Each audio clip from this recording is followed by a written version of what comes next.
జగన్మోహన్ రెడ్డి గారి గతంలో అదేవిధంగా వైఎస్ భారతి గారు కూడా మాట్లాడుతూ అమ్మఒడి ఎంతమంది పిల్లలు ఉంటే అంతమందికి 15,000 వేస్తామని చెప్పారు. ఈ రోజున అమ్మఒడి 13,000 వస్తుందని చెప్పేసి ఆరోపిస్తున్నారు. అది కూడా ఇంట్లో ఇద్దరు పిల్లలు ఉన్నా లేదా ముగ్గురు పిల్లలు ఉన్నా సరే ఒకరికే వస్తుంది అంటారు. అందులో ఎంత వాస్తవం ఉంది?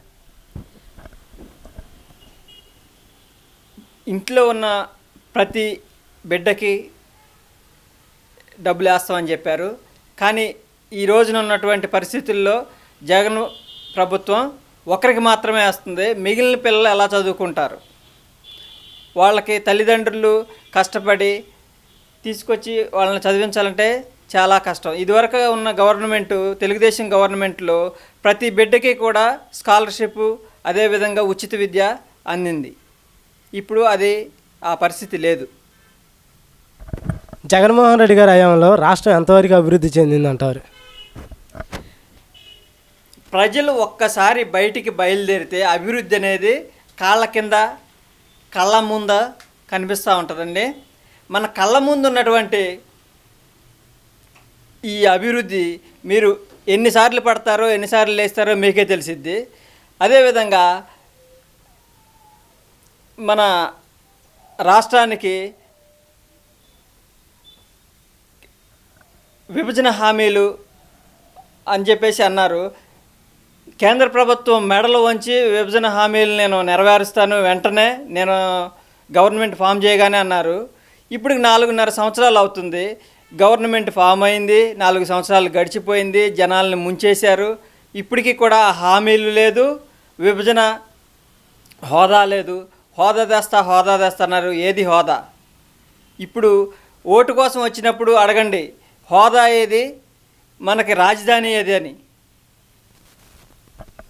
గతంలో జగన్మోహన్ రెడ్డి గారు మాట్లాడుతూ ప్రతిపక్ష నేతగా ఉన్నప్పుడు కులాల మధ్య, ప్రాంతాల మధ్య సించి పెట్టడం నాకు ఇష్టం లేక నేను అమరావతిని ఒప్పుకుంటున్నా అన్నాడు. మరి అధికారంలోకి వచ్చిన వెంబట్లోనే 3 రాజధానులు అంటున్నారు. ఇవన్నీ ఏ విధంగా వెళ్తున్నాయి? ఏమీ లేదండి. జనాల్ని మభ్యపెట్టి ఏదో రకంగా కాలాన్ని వెళ్ళబుచ్చి సమయాన్ని గడపాలి. 5 సంవత్సరాలు అయిపోయింది. ఇప్పుడు వరకే కూడా ఒక్క రాజధాని కూడా లేదు. 3 రాజధానులు అన్నారు. ఒక్కడే చేయలేకపోయారు. కానీ 3 రాజధానులు అని చెప్పేసి ఈ 4.5 సంవత్సరాలు ఇంకా ఒక 2 నెలలు అయితే అయిపోతుంది. కానీ రాజధాని లేదు. ఏ రాష్ట్రానికి వెళ్ళినా రాజధాని ఏది అని ఎవరిని అడిగినా సమాధానం లేదు. మొహం కింద పెట్టుకొని నేల చూపులు చూడడం తప్ప సమాధానం చెప్పే పరిస్థితి లేదు. 2024లో మళ్ళీ జగన్మోహన్ రెడ్డి గారే వస్తారు. ఎందుకనంటే సంక్షేమ పథకాలు ఇచ్చారు. అదేవిధంగా ఎస్సీలు, ఎస్టీలు అందరూ కూడా జగన్మోహన్ రెడ్డి గారు వైపే ఉన్నారని చెప్పేసి మంత్రి పెద్దిరెడ్డి రామచంద్రారెడ్డి గారు మాట్లాడుతున్నారు. ఇందులో ఎంత వాస్తవం ఉంది? అవన్నీ అవాస్తవాలండి. ఏదో పైకి చెప్పడం తప్ప దీనిలో ఎటువంటి వాస్తవం లేదు. మన ప్రభుత్వం ఏ విధంగా చేస్తుందో జగన్మోహన్ ప్రభుత్వం ప్రతి ఓటర్కి తెలుసు, ప్రతి వారికి కూడా తెలుస్తూనే ఉంది. ఎటువంటి పరిస్థితుల్లో కూడా ఓటు అడిగే హక్కు జగన్మోహన్ రెడ్డి ప్రభుత్వానికి లేదని నేను ప్రతి ఒక్కరికి తెలియజేస్తున్నా.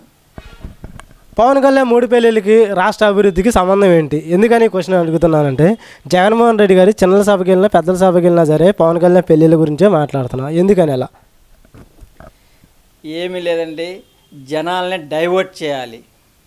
అది పర్సనల్గా వెళ్ళి వాళ్ళ ఆత్మవిశ్వాసాన్ని దెబ్బతీసే విధంగా మాట్లాడడం అది ఎటువంటి సంస్కృతి కాదు. అటువంటి సంస్కృతహీనులకి మనం అసలు అది స్పందించాల్సిన అవసరం లేదు.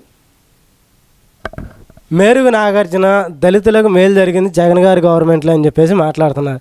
చంద్రబాబు ఏమీ చేయలేదు, చంద్రబాబు వేస్ట్ అని కూడా మాట్లాడుతున్నారు. ఈ వ్యాఖ్యలు ఏ విధంగా చూస్తున్నారు మీరు? దళితులకు ఏం జరిగింది, ఎలా జరిగింది అనేది మన రాష్ట్రంలో ఉన్నటువంటి ఈ ఘర్షణలే కానివ్వండి, దళితులపైన దాడులే కానివ్వండి, చంపి డెలివరీలే కానివ్వండి, ఇటువంటి అన్ని పరిస్థితులన్నీ చూస్తుంటే దళితులకు ఎంత మేలు చేస్తుందో ఈ జగనన్న గవర్నమెంటు ప్రతి ఒక్కరికి తెలుసు. 2024 అధికారం ఎవరిదంటారు? ఎందుకని వాళ్ళే రావాలంటారు?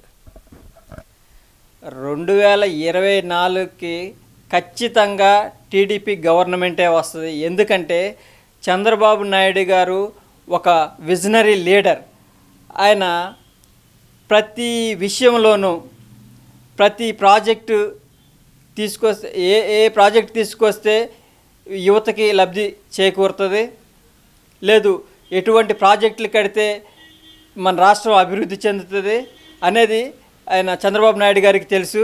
అదేవిధంగా మన రాష్ట్రం అభివృద్ధి చెందాలి అంటే మన రాష్ట్రం విడిపోయినప్పుడు మనకి ఏమీ లేదు, కట్టుబట్టలతో వచ్చినట్టుగా మనం వచ్చేసాం. అమరావతిని రాజధానిగా చేసి ఇక్కడ ఒక మంచి రాష్ట్రాన్ని నిర్మించి మంచి రాజధానిని నిర్మించి ప్రపంచ దేశాలకి అందరూ ఇటువైపుగా చూసే విధంగా తయారు చేద్దామనే ఆలోచనతో చంద్రబాబు నాయుడు గారు చేస్తే ఇప్పుడు వచ్చినటువంటి ఈ గవర్నమెంట్ రాజధానే లేకుండా చేసింది.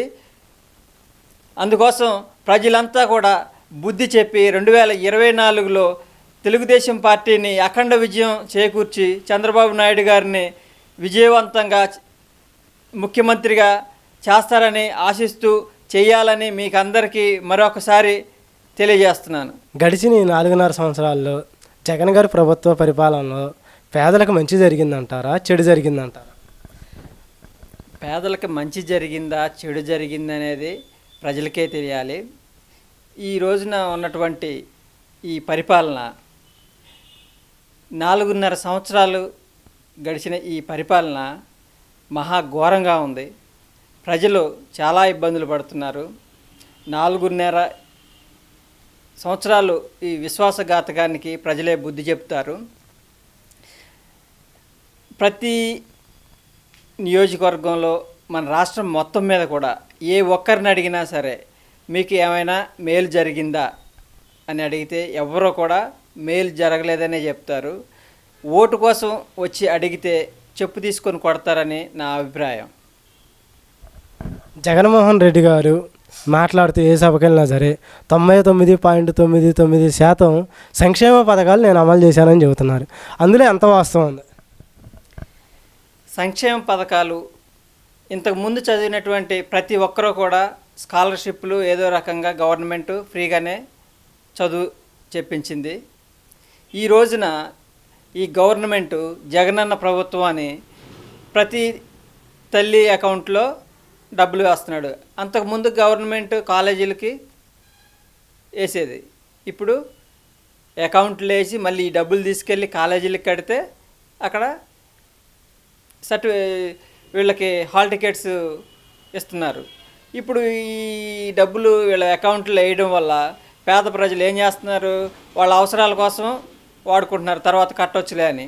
ఇప్పుడు ఏం జరుగుతుంది, వాళ్ళ హాల్ టికెట్లు ఆఫ్ చేస్తున్నారు. అదేవిధంగా మధ్యలోనే వాళ్ళ చదువులు కూడా చాలా వరకు ఆగిపోతున్నాయి.